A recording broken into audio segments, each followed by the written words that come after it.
asalaamaaleykum wa rahmatullah mbokki YouTube bi ñu ngi leen di ziar baax a baax di am contentement si suivre gi ngeen suivre seen site internet Sénégal Info TV tey nag suñu leçon tey mi ngi jëm si WhatsApp comme exemple ñi nga xamante ne dañuy faral di bës seen bouton vocal mu leen bindal espace stocké xanaa lan moo koy waral loolu lañ leen bëgg a expliquer la si topp mooy ku yor sa numéro nan ngay def ba ku yor sa numéro doo gis sa photo profil ñu dem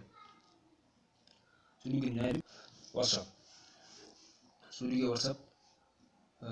trois traits yee si kaw yéen mu joxoon fa ngay dugg bu ñu duggee nga ñëw ci paramètre fii fi nga ñëw nga dugg si boo si duggee dangay ñëw utilisation données et stocké muy fii nii fi nga dugg soo si duggee noonu dangay daal di wàcc ci suuf fii montré 2 3 yi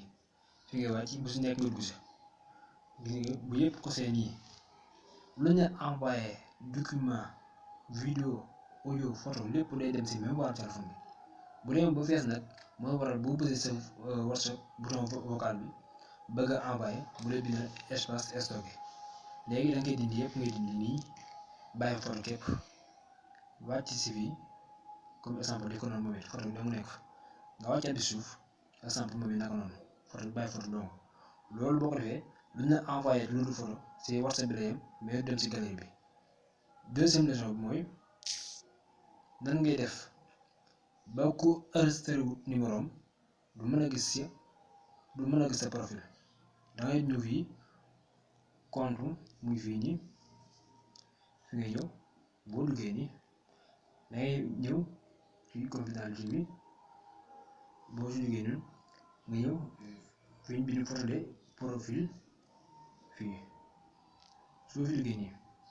yaa ngi sa kaw tout le monde moo fa nekk boo ko avisé ku enregistré numéro am ak ku enregistré wu numéro bu yoree si numéro day gis sa profil bu dee bi si digg bi nii mais contact bi ñi nga xam ne ñoo yor say numéro rek ak ñi nga enregistré numéro ñooy gis sa profil bu dee bi suuf nag mais ne yow képp yaa ngi gis kon da ngay def bi si digg bi